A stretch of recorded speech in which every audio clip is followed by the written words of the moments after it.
আসসালামু আলাইকুম আমার প্রিয় ফ্যান ফলোয়ার বন্ধুরা, কেমন আছেন? আশা করি ভালোই আছেন। তো আমি আসলে ভিডিওটা করলাম এই কারণে, বিভিন্ন পত্রপত্রিকা আমার নামে ভুয়া সংবাদ প্রচার করে, মিথ্যা সংবাদ প্রচার করে। এর মধ্যে আরও দেখতেছি যে আমার একই ছবি, একই প্রোফাইলের ছবি দিয়া তারা বিভিন্ন পেজ বা আইডি খুলছে। এক একজনের ফলোয়ার দেখি 40,000, 50,000, 28,000, 20,000, 16,000 হয়ে গেছে। হোক, সেটা তাদের ব্যক্তিগত। তবে আপনারা যাতে ভুল না করেন সেক্ষেত্রে আমি একটা বার্তা দিব। সেটা হচ্ছে, আমার অরিজিনাল আইডিটা কিভাবে আপনারা বুঝবেন? যেটা দেখবেন 3,90,000-এর উপরে ফলোয়ার। আবারও বলি, 3,90,000-এর উপরে ফলোয়ার, শুধুমাত্র ওইটাই আমার অরিজিনাল আইডি। আর এর নিচে, মানে 3,90,000-এর নিচে যত আইডি দেখবেন এগুলো সব ফেক আইডি।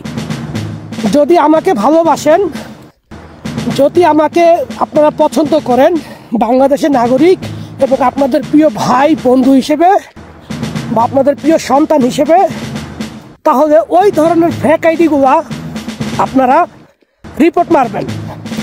এটা আপনাদের সকলের কাছে, আমার প্রিয় ফ্যান ফলোয়ার সকলের কাছে আমার এটা অনুরোধ। দয়া করে আপনারা আমার এই অনুরোধটা রাখবেন। আর পত্রিকায় আমার নামে অনেক ভুয়া সংবাদ প্রচার করে, সঠিকটা আমি আপনাদের বলে দিই। সেটা হচ্ছে, আমার নাম মোহাম্মদ সোহেল সরদার নীরব।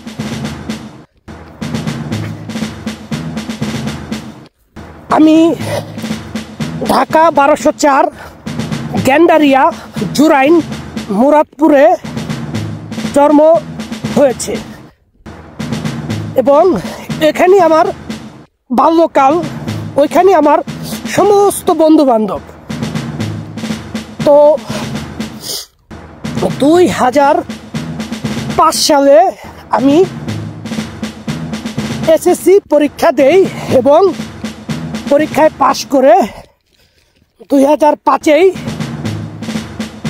ঢাকার পুরান টাউন কবি নজরুল গভর্নমেন্ট অ্যান্ড কলেজ ইউনিভার্সিটিতে আমি ভর্তি হই মানবিক শাখায়। সেখান থেকে আমি এইচএসসি ইন্টারমিডিয়েট পাস করি এবং একই ভার্সিটির মধ্যে আমি ডিগ্রি বিএসএস কমপ্লিট করি। তারপর জীবনকে উন্নয়নশীল যাত্রায় নিয়ে যাওয়ার জন্য প্রবাসে পাড়ি দেই। কারণ আমার বাবার তেমন বেশি অর্থ ছিল না বা সম্পদ ছিল না যা দিয়ে আমি বসে বসে খাবো। নিজেই একটা সংগ্রাম করার জন্য প্রবাসী হই। তারপর আমি 2012 সালে সৌদি আরব যাই এবং 2022 সালে সৌদি আরব থেকে বাংলাদেশে ফিরে আসি। ফিরে এসে দেখি যে বাংলাদেশের অবস্থা ভালো না, ব্যবসা বাণিজ্য করলে একজন আরেকজনের পিছনে লেগে থাকে। আবারও প্রবাসী হই। যেহেতু আমি দীর্ঘদিন প্রবাসে কাটিয়েছি, আমার অভিজ্ঞতা ছিল অনেক। তো আমি একটা চায়না কোম্পানিতে ইন্টারভিউ দেই। তারা আমার সরাসরি ইন্টারভিউ নেয়। সেই ইন্টারভিউতে আমি সফলতা অর্জন করি এবং নাম্বার 1 পেজে থাকি তাদের পছন্দে। তখন তারা আমাকে ওয়ার্ক পারমিট দিয়ে রাশিয়া নিয়ে আসে এবং সেই কোম্পানিতে আমি চাকরি করি। চাকরি করার পর দীর্ঘ 8 মাস পর আমি যাই শহরে ঘুরতে। তখন একটি বিজ্ঞাপন দেখি। বিজ্ঞাপনটা হলো যে রাশিয়াতে চাইলেই বেসামরিক মানুষ বা ভিনদেশিরা সেনাবাহিনীতে অংশগ্রহণ করতে পারবে। সেক্ষেত্রে আমাদের আবেদন করতে হবে। তো আমি প্রথম আবেদন করছি, তারা আমাকে রিসপেক্ট বা নেওয়ার জন্য ইচ্ছা পোষণ করে নাই। প্রথম ক্যান্সেল, দ্বিতীয়বার আবেদন করছি, দ্বিতীয়বারও ক্যান্সেল হয়েছি, তৃতীয়বার আবেদন করেছি, তৃতীয়বারও ক্যান্সেল হয়েছি। ক্যান্সেল হওয়ার একটাই কারণ, আমি রাশিয়ান ভাষা জানি কি না। তাদের ব্যাটালিয়নের মন্ত্রণালয় থেকে এই রিপোর্টটা করে। আমি তো ভাষা জানি না, কি করব? আমি ইংলিশ জানি, আরবি জানি, বাংলা জানি, হিন্দি জানি, উর্দু জানি, রুস্তি ভাষা তো জানি না, তাই কি করব? তখন শেষ চেষ্টা করি, আমি যেখানে থাকতাম সেখান থেকে 10.5 ঘন্টা শুধু বিমান দিয়ে যেতে হয়। জায়গাটার নাম হচ্ছে রোস্টভ অন ডন। সেই মন্ত্রণালয়ে আমি একই লিঙ্কে গিয়ে আবেদন করি, তারা আমাকে অ্যাকসেপ্ট করে। তারপর তারা আমাকে বিমানের টিকিট দেয়, ট্রেনের টিকিট দেয়। 10.5 ঘন্টা আসে মস্কো, মস্কো থেকে 32 ঘন্টা ট্রেনে আসি রোস্টভ, রোস্টভ থেকে 1.5 ঘন্টা গাড়ি চালিয়ে আসি মন্ত্রণালয়। তারা আমাকে মেডিকেল চেক আপ করে। মেডিকেল চেক আপের জন্য তারা 3 দিন সময় নেয়, এবং আমি মেডিকেল চেক আপে যখন উত্তীর্ণ হই তখনই তারা আমাকে প্রস্তাব করে এবং বিভিন্ন নিয়মকানুন সম্পর্কে জানায়।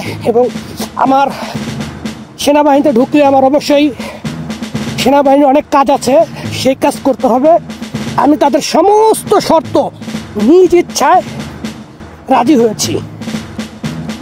তারপর তারা আমাকে ট্রেনিংয়ে পাঠায়। ট্রেনিংয়ে যাওয়ার পর আমি সাকসেস হই। এরপর আমি ব্যাচ নাম্বার পাই। ব্যাচ নাম্বার পাওয়ার পর আমাকে একটি ব্যাটালিয়নের উপর দেওয়া হয়। আমার ব্যাটালিয়নের নাম হচ্ছে আলগা। এখানে প্রায় 2000 ব্যাটালিয়ন আছে, তার মধ্যে আলগা হচ্ছে একটা ব্যাটালিয়ন। তো আমি সেই ব্যাটালিয়নে আছি বর্তমানে। তো এই আর কি। তো অনেক সংবাদ পত্রিকা বলে যে জোর করে নিয়ে আসে সেনাবাহিনীতে, না, এরকম কাউকে নাই জোর করে নিয়ে আসে। তবে একটা রাস্তা আছে, বাংলাদেশে কিছু অসাধুরা আছে যারা কিনা এই ধরনের 2 নম্বর কাজ করে। তারা বাংলাদেশ থেকে কিছু লোকের এখানে নিয়ে আসা জোর জবরদস্তি করে ক্লিনিংয়ের কাজ দিবে বইলা তাদেরকে মনে করেন ঢুকায়া দেয়। তাদের জন্য খুবই দুঃখজনক। আমি এরকম লোক পাইছি, তবে তারা এখনো জীবিত আছে, আবার অনেকে মারাও গেছে, ওইটা বিষয় না। তবে আমাকে রাশিয়ান সরকার বা গভর্নমেন্ট জোর করে আমাকে দেয় নাই, আমি নিজের ইচ্ছা আসছি। কারণ একটাই, বাস্তব হলো অর্থের প্রয়োজন, আর অর্থ ইনকাম করতে হলে জীবনে রিস্ক নিতে হয়। সেটাই আমি জীবনে রিস্ক নিচ্ছি। 1 বছর উপর হয়ে গেছে, 1 বছর উপর হয়ে গেছে। আলহামদুলিল্লাহ, আপনাদের দোয়া আমি এখনো সুস্থ সবল আছি এবং সেনাবাহিনী থেকে অনেক মেডেল অর্জন করছি, সেই বিষয়ে পরে ভিডিও দিব। তো আলহামদুলিল্লাহ সব দিক থেকে ভালো আছি। তো এখন আবার কাজে ব্যস্ত হয়ে পড়বো। এখন আপনাদের সাথে কথা বলতে পারবো না। আপনারা শুধু যেটা দেখবেন 3,90,000-এর উপরে, সেইটাই শুধুমাত্র ফলো দিবেন। আর নিচে জায়গাতে পাবেন সাথে সাথে বলুক মারবেন, ঠিক আছে? আর আমার বাড়ি হচ্ছে জোরাইন মুরাদপুর, আর আমার বাবার বাড়ি